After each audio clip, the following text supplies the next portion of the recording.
Dahulu kala, di perairan Sungai Siak yang luas, kehidupan mengalir tenang. Sungai ini adalah jalur perdagangan utama, tempat para saudagar hilir mudik membawa sutra, rempah-rempah, dan hasil bumi. Bagi penduduk desa di tepiannya, sungai adalah sahabat yang memberi mereka makan. Namun, persahabatan itu dirusak oleh ketakutan. Di salah satu kelok sungai yang paling angker, hiduplah sekelompok perompak yang sangat ditakuti. Mereka dikenal sebagai Genggam Seliat. Pemimpin mereka, seorang lelaki bengis bernama Datuk Marang, adalah mimpi buruk bagi setiap pelaut. Datuk Marang dan anak buahnya bukanlah perompak biasa. Mereka diliputi kesombongan yang luar biasa. Mereka merasa paling kuat, paling hebat, dan paling berkuasa di seluruh aliran sungai.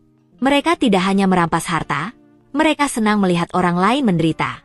Seringkali, para pedagang dan nelayan harus berkumpul di balai desa, berunding dalam cemas, memutuskan apakah hari itu cukup aman untuk mencari nafkah di atas air. Kesombongan Datuk Marang membuatnya merasa lebih hebat dari apapun, bahkan dari adat dan kepercayaan setempat. Suatu hari, sebuah rombongan perahu kerajaan yang besar terlihat berlayar lambat dari hulu. Perahu-perahu itu tidak membawa emas atau permata, melainkan membawa persembahan suci. Mereka membawa puluhan nampan berisi sesajen dan tepung tawar untuk sebuah upacara adat besar di hilir. Ritual itu bertujuan untuk menolak bala dan memohon keselamatan bagi seluruh negeri. Melihat rombongan itu, mata Datuk Marang bersinar licik. Ini adalah kesempatan untuk menunjukkan siapa penguasa sungai yang sebenarnya. Genggam Seliat segera menghadang perahu-perahu itu. Seorang tetua adat dari rombongan kerajaan maju dengan tangan terkatup, memohon. Datuk Marang, kami mohon, jangan ganggu rombongan ini. Ini adalah persembahan suci untuk leluhur dan penjaga alam. Ambillah harta kami di kapal lain, tapi biarkan yang ini lewat. Datuk Marang tertawa terbahak-bahak. Suaranya menggelegar. Dia merasa diremehkan. Leluhur? Penjaga alam? Ejeknya. Akulah penjaga sungai ini. Tidak ada yang lebih berkuasa dariku. Dengan angkuh, Datuk Marang melompat ke perahu utama. Dia menatap nampan berisi tepung tawar suci itu, lalu dengan satu tendangan keras, ia menumpahkan semua persembahan itu ke air sungai yang coklat. Lihat, penjaga kalian bahkan tidak berani menampakkan diri di depanku. Serunya sombong. Seketika itu juga, hal aneh terjadi.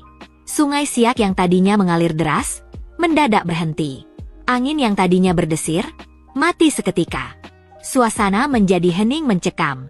Air sungai yang tadinya coklat, perlahan berubah menjadi hitam pekat seperti malam.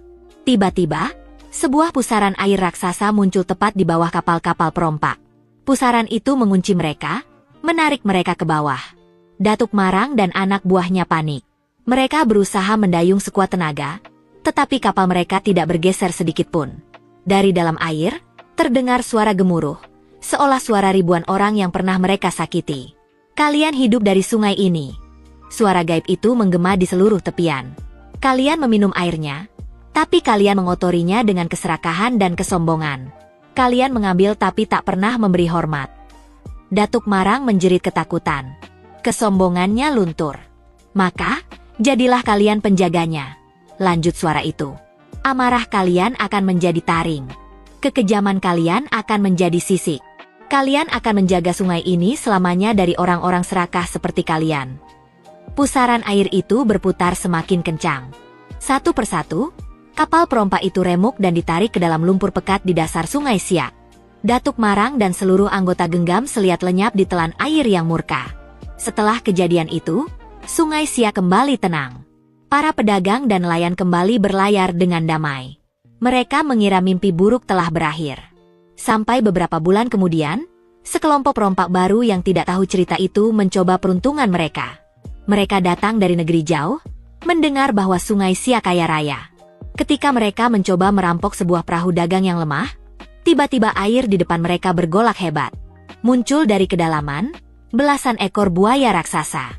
Ukuran mereka tidak wajar, kulit mereka keras bagai baja, dan mata mereka merah menyala penuh amarah. Anehnya, buaya-buaya itu tidak menyerang perahu dagang. Mereka langsung menyerbu kapal perompak baru itu.